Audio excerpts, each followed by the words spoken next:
नमस्कार मित्रांनो, प्रेमाची गोष्ट या मालिकेच्या आजच्या भागामध्ये घरातल्या सगळ्यांना कळलेलं असतं की मुक्ता आणि सई गायब झाल्यात. त्यामुळे आता सगळेजण खूप घाबरतात. इंद्रा म्हणते की अरे सागऱ्या, हे काय झालं? मुक्ता कुठे गेली, तुला माहिती नाही का? आणि तुला ती सांगून गेली नाही का? असा प्रश्न आता इंद्राही त्याला विचारत असते. त्याच वेळेला सागरच्या सागरकडे त्यांच्या प्रश्नाचं काहीही उत्तर नसतं. आता हे ऐकल्यानंतर स्वाती म्हणते की अरे भाई, मुक्ता आणि सई कुठे गेली हे तुला माहीत असायला हवं होतं ना. खरं तर आम्हा सगळ्यांना नाही सांगितलं हे ठीक आहे, परंतु तुला तरी विश्वासामध्ये घेऊन मुक्ताने सगळं सांगायला हवं होतं ना. निदान तुझ्या तरी कानावर ही सगळी गोष्ट घातली पाहिजे होती की नक्की काय घडलंय आणि ती का केली आहे ते. त्याच वेळेला मग आता सागर म्हणतो की हीच तर गोष्ट आहे ना, मेन विश्वासच आहे ना, आणि तोच तर त्यांचा माझ्यावर राहिला नाही आहे ना, म्हणूनच त्यांनी काही सांगितले नाही. मी जी काही चूक केली आहे ना, ती खूप मोठी चूक केली आहे आणि त्यामुळे हे सगळं माझ्या बाबतीत घडलं आहे. जे सगळं झालं आहे ना, ते फक्त आणि फक्त माझ्यामुळे झालं आहे. असं म्हटल्यावर आता सागर पुन्हा सगळ्यांना स्वतःला दोष देत असतो आणि सगळे त्याचं पुन्हा सांत्वन करत असतात. त्यानंतर मग आता लक्की म्हणतो की अरे दादूस, पण तुझ्या चुकीमुळे काहीच घडलेलं नाही आहे. तू हे सगळं मुद्दाम थोडीच केलं आहे. हे सगळं कळत नकळतपणे झालं आहे. त्यात तुझी तरी काय चूक आहे? तेव्हा तो म्हणतो की हो माहिती आहे लक्की, हे सगळं मी मुद्दाम नाही केलं, परंतु हे सगळं माझ्या हातूनच झालं आहे ना. काही का होईना ती सावनीसारख्या बाईला माझ्यामुळेच तर चान्स मिळाला आहे ना हे सगळं करण्याचं. मुक्ताचा जीव हा आपली सई आहे आणि तीच त्यांच्यापासून बाजूला होते. मुक्ताचं फार मोठं आयुष्य मी त्यांच्याकडून बाजूला काढलं आहे आणि हीच माझी खूप मोठी चूक झाली आहे. तेव्हा मग आता सावनी दरवाजात आलेली असते आणि सावनी म्हणते की सागर, खरंच आयुष्यामध्ये तू खूप मोठ्या चुका केलेल्या आहेस, परंतु ही जी काही केली आहेस ना, ती खूप मोठी चूक केलेली आहेस, लक्षात घे. आणि त्याचा फायदा हा मला होणार आहे, कारण ही चूक ही तुझी सगळ्यात फेवरेट चूक आहे माझी. असं म्हणून आता सावनी खुश होत असते. त्यावेळेला मुक्ता नसते, परंतु आदित्यला सावनी घेऊन आलेली असते आणि आदित्य आता सगळ्यांना बघत असतो. आदित्य, ॲडव्होकेट कल्याणकर आणि सावनी आता आलेले असतात. सावनी ही आता आनंदाने अगदी त्याच्याकडे बघत असते. नंतर सगळे घरातले घाबरलेले असतात. सावनी ही ठरल्याप्रमाणे सईला घेऊन जाण्याकरता आलेली असते आणि सगळ्यांचे चेहरे आता पडलेले असतात. त्यावेळेला इथे आता सावनी आलेली असते आणि सगळ्यांकडे बघत असते. त्याच वेळेला इथे आता इंद्राला तिच्याकडे बघून खूप राग येत असतो, परंतु आदित्य धावत धावत इंद्राजवळ जातो आणि इंद्राला म्हणतो की आजी. तेव्हा मग तिच्या मनावरचं जरासं दुःख कमी होतं. आता इंद्रा ही पटकन जाते आणि आपल्या आदित्यला जवळ घेत माझा पोर ग, माझा पोर, माझा नातू असं म्हणून ती त्याला आता जवळ घेते. आणि आदित्यलाही सगळ्यांना भेटून पुन्हा फार आनंद झालेला असतो, परंतु कोणाच्याही चेहऱ्यावर फारसा आनंद नसतो, कारण सईमाऊ घरात नसते आणि सावनी तिला घेऊन जाण्यासाठी म्हणून आलेली असते.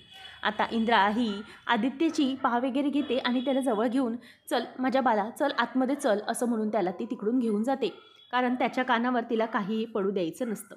नंतर आता आदित्य आतमध्ये निघून गेल्यानंतर सावनी ही त्यांच्याकडे बघतच राहते आणि म्हणते की सागर, हे बघ, ठरल्याप्रमाणे वेळेच्या आधी जसं मी प्रॉमिस केलं होतं तसंच मी आदित्यला आता इथे घेऊन आलेली आहे, तेही वेळेच्या आधी.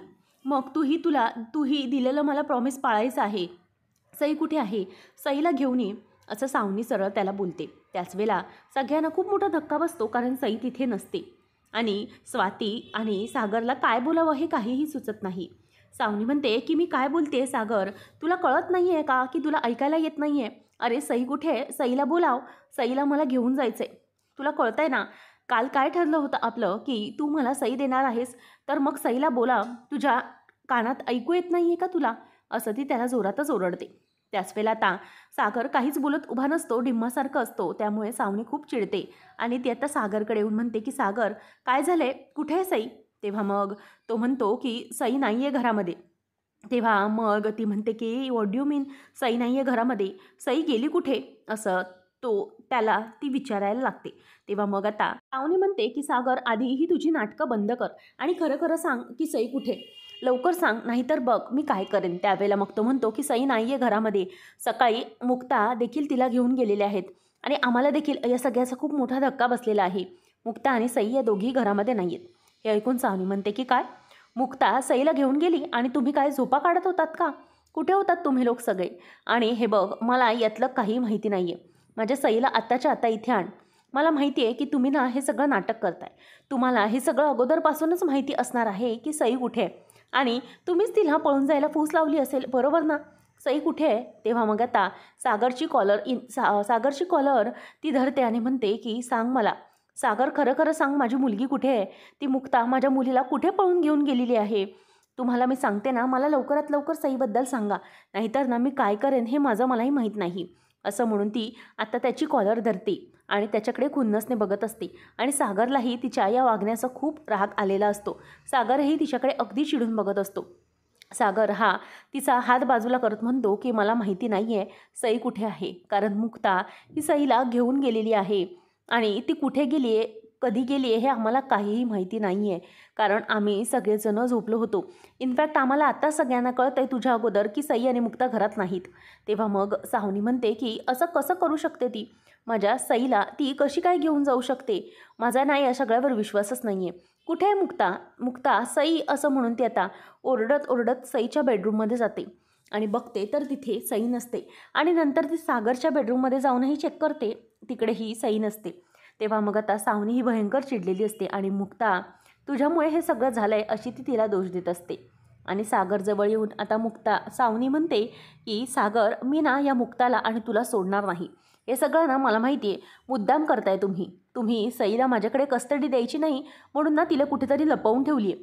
तिला कुठेतरी तुम्ही ठेवलं असणार, मला माहिती आहे. त्याशिवाय मुक्ता कुठे जाणारच नाही. आणि कुठे गेली आहे ती? माझ्या सईला माझ्यापासून दूर करते ती. सागर, मला माहिती आहे तुम्ही हे सगळं मुद्दाम करताय. मुद्दाम आहेत ही सगळी ना नाटकं आहेत तुमची, म्हणजे मला फसवण्यासाठी, सईची कस्टडी माझ्याकडे द्यायची नाही म्हणून हे सगळे तुमचे खेळ चालू आहेत. तेव्हा मग सागर तिच्यावर चिडतो आणि म्हणतो की काय, कसली नाटकं चालू आहेत आणि कसली खेळ चालू आहेत? अरे या बाईला काय परिस्थितीचं गांभीर्य आहे की नाही? आम्ही सगळेजण इतके टेन्शनमध्ये आहोत आणि ही नाटकं करते म्हणून म्हणते. सकाळी त्यांच्या काळजीने आमच्या पोटात अन्नाचा कण नाही आणि पाणी नाही आहे थेंबर पोटात, आणि या बाईला वाटते की आपण नाटकी करतोय की खोटं बोलतोय. तेव्हा मग आता स्वाती म्हणते की तरी बरं झालं भाई, सई ही तिच्या आईकडेच आहे. तेव्हा मग सावनी चिडते आणि तिला म्हणते की हे बघ, काय आहे ना, सईची आई मी आहे, ती मुक्ता नाही आहे.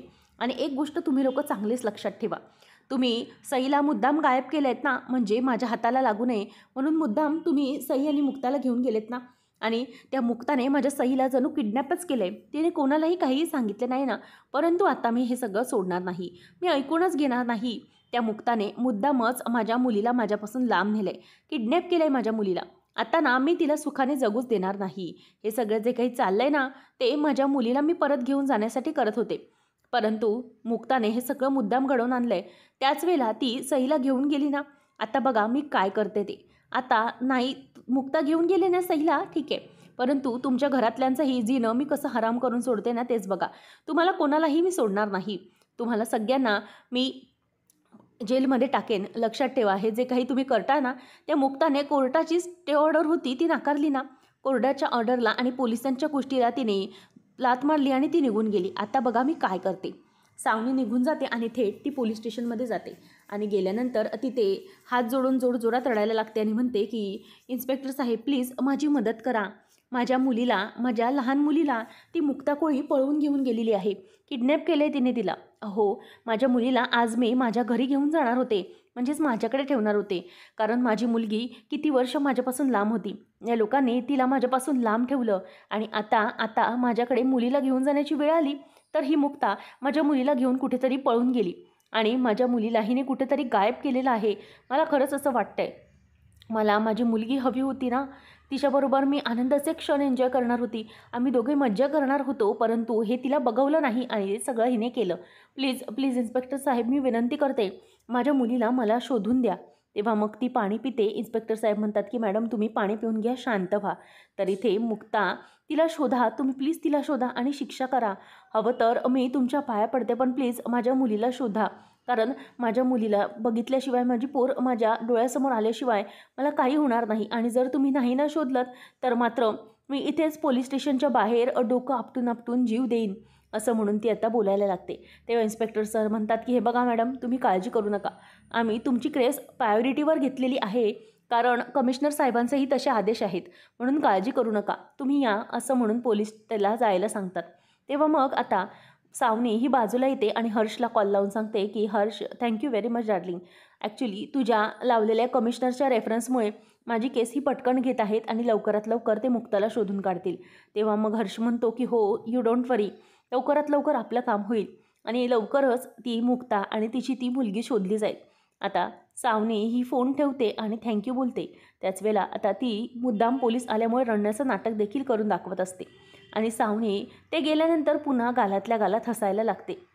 त्यानंतर आपल्याला पाहायला मिळतं की इकडे सई आणि मुक्ता या दोघीजणीही एके ठिकाणी चालत चाललेले असतात आणि मुक्ता ही चालत असताना तिच्या डोक्यामध्ये हजारो विचार असतात. ती म्हणते की आता मी कुठे जाऊ, मला काहीच कळत नाही आहे. म्हणून मुक्ता आता एका मधल्या रस्त्याने निघालेली असते आणि जिथे कोणीही नसतं असं ती बघत असते. मुक्ताच्या मनात मात्र घरातलेच विचार सुरू असतात. मुक्ता म्हणते की सागर आणि बाकीचे सगळे खूप विचार करत असतील आणि तिचं डोकं हे फक्त त्या सावनीच्या पेपर्सकडे असतं की आदित्यला तू घे, परंतु माझ्या सईला माझ्याकडे द्यायचं आहे. हे सारखं सारखं सावनीचं वाक्य आता तिला आठवत असतं आणि सावनी म्हणालेली असते की आजची रात्र तू तुझ्या सईबरोबर जग, कारण उद्यापासून तुला तुझी सई मिळणार नाही, कारण सई ही माझ्याकडे आलेली असेल आणि तिला मी तुला कधी भेटू देखील देणार नाही. हे सावनीचं वाक्य आता मुक्ताला आठवत असतं.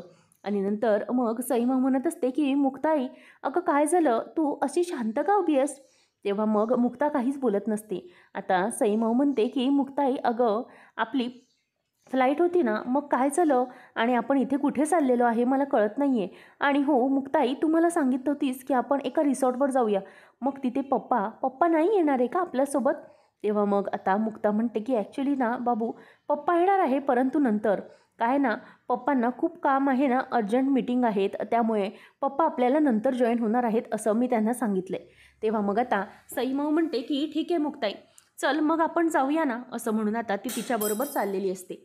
आणि त्यानंतर तेवढ्यातच सागरचा कॉल येतो. आता सागरचा कॉल आलेला मुक्ता बघते आणि म्हणते की अरे बापरे, एवढ्यातच सागरचा कॉल यायचा होता. आणि नंतर मग आता सई मऊ बघते आणि म्हणते की अगं मुक्ताई, हा तर पप्पाचा कॉल आहे, घे ना कॉल, बोल ना त्याच्याशी, नाहीतर दे मी बोलू का, पप्पाशी मी बोलते, असं म्हणून ती फोन घेत असते. त्याच वेळेला आता मुक्ता म्हणते की नाही नाही अगं, ॲक्च्युली आपण पप्पाशी बोलायचं नाही आहे, मी तुला नंतर सांगेल काय ते. पप्पा आपलीच खुशाली कळवण्यासाठी विचारण्यासाठी करत असेल, आपण एक काम करूया, आपण ना त्यांच्याशी नंतर बोलूया. मग आता मुक्ताला सई टाळी देत म्हणते की ठीक आहे, आपण त्या रूमवर पोचलो ना की तिथून आपण पप्पाला व्हिडिओ कॉल करूया, चालेल का? त्यावेळेला मग आता मुक्ता म्हणते की हो हो चालेल. आणि नंतर दोघीजणही पुन्हा चालायला लागतात.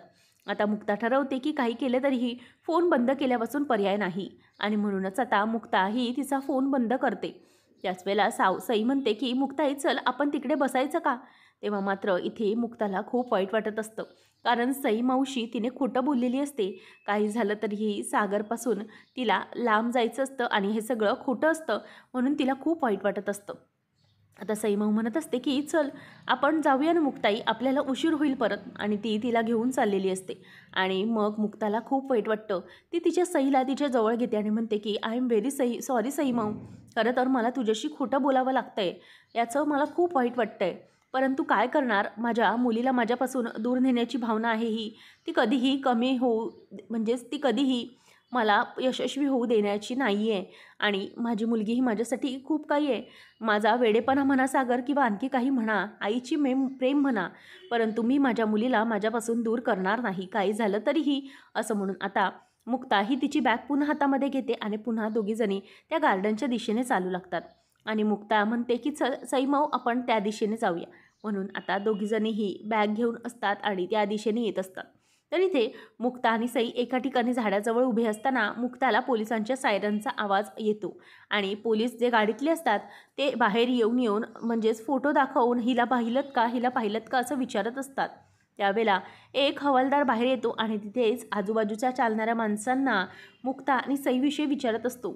आणि ह्या मुलीला, तुम्ही या बाईला पाहिलत का, ही बाई ह्या मुलीला घेऊन पळून निघालेली आहे, असं सगळं पोलीस विचारत असतात. त्यावेळेला मग मुक्ताला धक्का बसतो. मुक्ताच्या लक्षात येतं की बहुतेक ही कंप्लेंट आपल्याच विरोधात केलेली आहे आणि म्हणून पटकन मुक्ता ही झाडाच्या मागे लपते. आणि जे म्हातारे माणूस असतो त्याला विचारलेला असतो, तो माणूस नाही बघितलं असं म्हणतो. आणि नंतर मुक्ता आणि सई दोघीजणही झाडाच्या मागे लपलेल्या असतात. आता मुक्ता म्हणते की मला वाटतंय की बहुतेक सावनीनेच कंप्लेंट केलेली असावी, म्हणूनच पोलीस आमचा शोध घेत आहेत. मुक्ता म्हणते की काही झालं तरीही आम्हाला सेफ ठिकाणी राहिलं पाहिजे, पोलिसांनी आम्हाला शोधता कामा नये. कदाचित सावनीनेच हे सगळं केलेलं असणार. तिने मुद्दाम माझ्याबद्दल खोटी कंप्लेंट नोंदवली असणार आणि हे सगळं तिने घडवून आणलंय. मग आता इथे सईमाऊ म्हणत असते की मुक्ताई चल आपण जाऊया का, असं म्हणून ती आता जवळच्याच भागेत जाऊया असं म्हणत असते. आता मुक्ता म्हणते की सईमाऊ एक काम कर ना, आता तू ना चेहऱ्याला स्कार्फ बांध, आपण ना दोघीजणी ना छान छानसे तिकडे समोर गार्डन आहे ना तिकडे फोटो काढूया. तेव्हा मग सईमाऊ म्हणत असते की मुक्ताई पण अगं आत्ताच इथेच फोटो काढूया, आपण पोसून फोटो काढूया ना. तेव्हा मग ती म्हणते की हो ये आपण समोर बसून फोटो काढूया. परंतु इथे मुक्ताला मात्र फार काळजी वाटत असते, कारण पोलीस हे तिच्या ऑलरेडी मागावर असतात. मुक्ता म्हणते की तिकडे एअरपोर्टवर पोलीस होते आणि इकडेही आता पोलीस आहेत, याचा अर्थ की सगळे काही खबर सगळीकडे पोचली आणि बहुतेक सावनी ही आता सगळ्यांना कळून बसली आहे की मी मुलीला घेऊन निघालेली आहे. तेव्हा मग आता सईमाऊच्या समोर तिला काय करावं हे काहीच सुचत नसतं. प्रेमाने मग मुक्ता ही आत्ता पुन्हा तिला समजावते की हे बघ बेटा, आपण ना आता स्कार्फ लावूया, मी पण छानसं गॉगल लावते आणि त्यानंतर मग आपण तिकडे छान गार्डनमध्ये फोटोज काढूया. असं म्हणून त्या दोघीही त्या गार्डनच्या दिशेने आता जात असतात. तर इन्स्पेक्टर साहेब असतात ते त्यांच्या सगळ्या माणसांना सांगत असतात की शहरात सगळीकडे एअरपोर्टवर बागेमध्ये मॉल्स वगैरे सगळीकडे बघा, रिसॉर्ट हॉटेल्स सगळं काही चेक करा. तिकडे ही बाई आणि ही मुलगी सापडते की नाही ते बघायचं आहे. कमिशनर साहेबांची ऑर्डर आहे त्यामुळे फॉलो झालीच पाहिजे असं ते म्हणत असतात. तर आता इथे आपली सईमाऊ ही स्कार्फ लावून असते आणि म्हणते की मुक्ताई अगं हे सगळं काय चालू आहे, तू माझ्याबरोबर अशी का करतेस, मला सांगतेस की फोटो काढायचे आहेत. त्यावेळेला मग ती म्हणते की हो सईमाऊ अगं मी तुला फोटो काढण्यासाठीच तर इथे आणलं आहे ना. तेव्हा सईमाऊ म्हणायला लागते की ठीक आहे चालेल आपण फोटो काढूया. आणि नंतर ती म्हणते की मुक्ताई मला कळलं नाही, आपण पप्पाला का नाही सांगितलं का आपण इथे आलेलो आहे म्हणून, कसलं काही प्रॉब्लेम आहे का. आता इथे मुक्ता विचार करते की मी काय करू, या लहानशा मुलीला मी काय सांगू. प्रत्येक वेळेला तर काहीतरी कारण काढून लपवता येतं, परंतु आता काय. आणि सईचे डाऊट्स वाढतच चाललेले असतात. म्हणून मग मुक्ता तिला म्हणते की सईमाऊ काय ना तुला माहिती आहे आपण पप्पाला कॉल करायचा नाही आहे. तेव्हा ती म्हणते की का गं का नाही करायचं आहे पप्पाला कॉल, तुला माहिती आहे सकाळी ना आपण निघालो तेव्हा तर मी खूप झोपेमध्ये होती आणि निघताना मी कोणाला बाय पण नाही केलं, आजीला आत्तूला जुईला काकाला कोणालाच बाय नाही केलं, पप्पाशी पण काहीच बोलले नाही आणि आपण दोघंही बाहेर निघालो आणि मला आता सगळ्यांची खूप आठवण येते म्हणून मला त्यांच्याशी बोलायचं आहे, प्लीज बोलू दे ना. पप्पाचा मगाशी कॉल आलेला तो पण आपण इग्नोर केला, आता बोलूया ना पप्पाशी. तेव्हा मुक्ता म्हणते की आता मला हिला काहीतरी सांगावंच लागेल, त्याशिवाय ही गप्प बसणार नाही. तेव्हा मग मुक्ता म्हणते की अगं सईमाऊ बेटा तुला माहिती आहे का, आपण ना पप्पाबरोबर एक गेम खेळतो आहे म्हणून आपण पप्पाला सांगत नाही आहे. पप्पाबरोबर आपण हाईड अँड सीक खेळतो आहे. आपण सगळ्यात आधी रिसॉर्टवर पोचायचं आहे आणि त्यानंतर मग रिसॉर्टवर पोचल्यानंतर पप्पाला आपण कळवायचं आहे आणि तोपर्यंत जर आपण त्याला कळवलं तर तो आपलं लोकेशन ट्रेस करेल आणि आपल्या अगोदर पोचेल की नाही. म्हणूनच आता पप्पाला आपण सांगायचं नाही, कारण पप्पाला जर आपण सांगितलं तर मग पप्पा आपल्या आधी जिंकणार आणि मग तुला कळतंय का की पप्पाला कळणार आपण कुठे आहोत ते. आता गेम असा आहे की आपल्याला त्याला काहीही सांगायचं नाही आहे की आपण कुठे आहोत ते. आता सईमाऊला मात्र कळलेलं असतं की मुक्ताई काय बोलत आहे ते. मुक्ता म्हणते की तुला समजतं ना सईमाऊ मी काय बोलण्याचा प्रयत्न करते ते. अगं पप्पाला जर आपण दाखवलं की तू जातोय आणि मी व्यवस्थित आहे तर मग आपण म्हणजे पप्पा आपल्या मागे मागे येईल आणि जर कॉल केला तर तो लोकेशन ट्रेस करेल. म्हणूनच मग आपल्याला त्याला काही दाखवायचंच नाही आहे, पोचायचं आणि त्यानंतरच मग सांगायचं आहे. कळतं ना सईमाऊ काय करायचं आहे, तू तयार आहेस ना सगळ्याला. असं म्हणून आता इथे सई ही तयार झाली असते आणि त्यानंतर तयार झाल्यानंतर ती म्हणते की नाही नाही पप्पाला आपण कुठेच दाखवू द्यायचं नाही आहे आणि मुक्ताई आणि सईच हा गेम जिंकणार आहे, ये आपण दोघांनीच हा गेम जिंकायचा आहे. असं म्हणून आता मुक्ताला ती म्हणते की चालेल मुक्ताई हवं तर मी हा स्कार्फ लावते, तू म्हणतेस ना तसंच करूया आपण, हा गेम ना मला जिंकायचा आहे, काही झालं तरी हा गेम मी जिंकणारच आहे, कारण मला हे सगळं हवं आहे आणि पप्पाला मला हरवायचं आहे, बाकी काय नाही. तर आता इथे मुक्ताला या सगळ्याचं खूप वाईट वाटत असतं. या सगळ्या परिस्थितीमुळे मुक्ताला सईमाऊशी खोटं बोलावं लागत असतं, याचा तिला त्रासही होत असतो. मग आता आपली सईमाऊ मात्र समजूतदार असते. ती म्हणते की मुक्ताई तू ना काळजी करू नको, मी ना आता स्वतःला आणखी कवर करते आणि मी हा स्वतःला आहे ना तो स्कार्फ बांधून घेते, म्हणजे ना मला कोणी ओळखू शकणार नाही आणि मग मी पप्पापर्यंत पोहोचू शकणार नाही. असं म्हटल्यावर आता आपली सईमाऊ हे मुक्ताला टाळी देते आणि मुक्ता देखील तिच्या या स्वभावामुळे खूपच खुश होते. आता सईमाऊ मुक्ताने सांगितल्याप्रमाणे पुन्हा ड्रॉइंग काढायला सुरुवात करते. आणि मुक्ता आता मनामध्येच म्हणायला लागते की किती निरागस आहे माझं सईबाळ. तिला सांगितलं, तिला मी खोटं सांगितलं तरीही तिने किती पटकन त्याच्यावर विश्वास ठेवला. मला माफ कर सईमाऊ, कारण माझ्याकडे दुसरा कोणताही पर्याय नाही. जर आपण कोणाच्या तावडीत सापडलो तर मात्र तू आणि मी वेगळे होणार, म्हणूनच मला ही रिस्क घ्यायचीच नाही आहे, असं मुक्ता म्हणत असते. आणि सई तिचं ड्रॉइंग काढायला सुरुवात करते आणि म्हणते की मुक्ताई, तू काळजी करू नकोस, आपल्या फ्लाईटला थोडा वेळ आहे ना, मग ठीक आहे. तर इथे मुक्ताला पुन्हा पोलिसांचे आवाज येऊ लागतात आणि मुक्ता पुन्हा गॉगल घालून तिचा पदर घेऊन तिचा चेहरा लपवण्याचा प्रयत्न करते. आणि सईमाऊ देखील पूर्णपणे कवर असते, त्यामुळे ती कोणालाही ओळखता येत नाही. तर इथे कॉन्स्टेबल असतात आणि हवालदार असतात.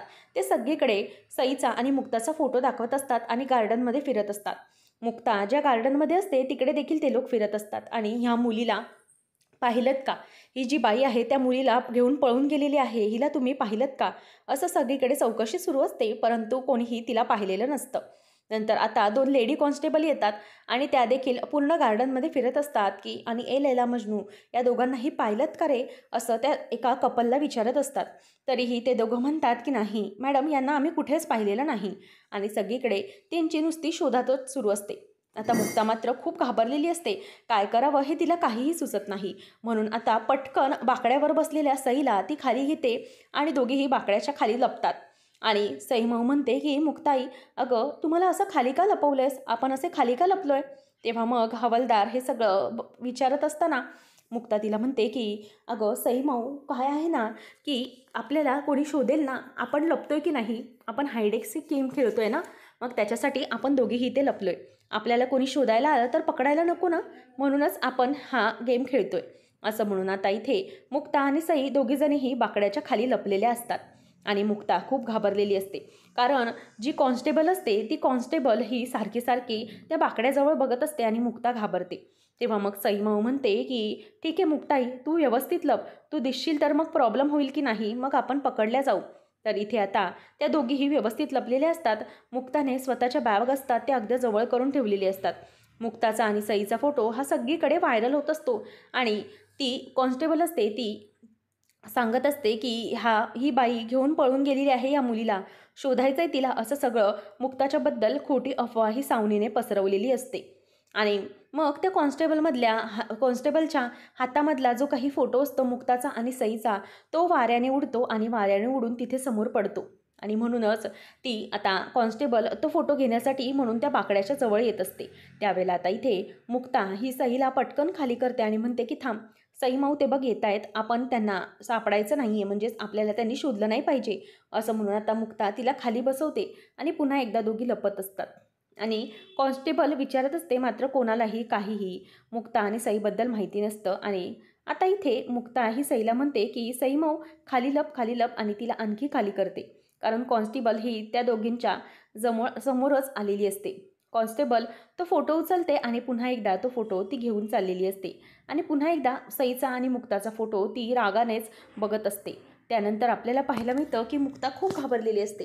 मुक्ता म्हणते की कदाचित सावनीनेच हे सगळं केलेलं असणार. पुढच्या भागामध्ये आपण पाहणार आहोत. मुक्ता आणि सई बॅग घेऊन निघालेले असतात. त्याच वेळेला आता मिहिका येते आणि मिहिका ही ओळखते की मुक्ताताई असं म्हणून ती तिला आवाज देते आणि मुक्ताला खूप बरं वाटतं. तर आता इथे सावनी ही चवताळून उठलेली असते. ती म्हणत असते की मुक्ता, काही झालं ना तरीही माझ्या मुलीला मी माझ्याकडे आणणार म्हणजे आणणारच आणि तुला मोठी शिक्षा भोगायला मी पाठवणारच आहे, असं सावनी इथे म्हणत असते आणि खूपच चिडीमध्ये असते. सईला घेऊन गेल्यामुळे सावनीचा राग आता अनावर झालेला असतो. ती मनातच म्हणते की मुक्ता, मी तुला सोडणार नाही, तुला या सगळ्याची शिक्षा दिल्याशिवाय मी शांत बसणार नाही.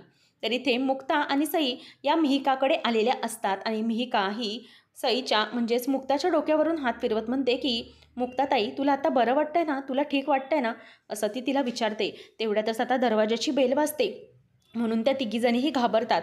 त्यानंतर मग आता सईला मुक्ता म्हणते की बाळा इथे बस आणि तिला जवळ घेते आणि मिहिका जाऊन दरवाजा उघडते. तेवढ्यातच समोर सावनी आलेली असते. सावनीला बघून मिहिका म्हणते की तू इथे काय करतेस. तेव्हा सावनी म्हणते की कुठे आहे ती मुक्ता. तेव्हा मग मिहिका म्हणते की का मुक्ताताई, आणि इथे तुला काहीतरी वेड लागलंय, तू निघ बघू इथून, इथे कशाला आली आहेस तू. तेव्हा मग मिहिका म्हणते की आता तू मला या घरात येण्यापासून अडवणार का, असं म्हणून आता ती तिला लांब करत असते. परंतु मिहिका ही तिला तिथेच थांबवत असते. आणि त्याच वेळेला आता मिहिकाला ढकलतच सावनी आतमध्ये येत असताना सावनीला मिहिका ओरडते की सावनी हे काय चाललंय तुझं. तेव्हा मुक्ताच्या कानावर आवाज पडतो की सावनी आली आहे आणि मुक्ता ही प्रचंड घाबरलेली असते. आता सावनी ही मुक्ताला पकडू शकेल का, की मुक्ता आणि सई पुन्हा एकदा लपून सावनीला सावनीला डाव फसवणार, हे पाहणं रंजकतेचं ठरणार आहे. अशाच मालिकांचे नवनवीन अपडेट्स जाणून घेण्यासाठी आजच आपल्या चॅनलला सबस्क्राईब नक्कीच करा. धन्यवाद.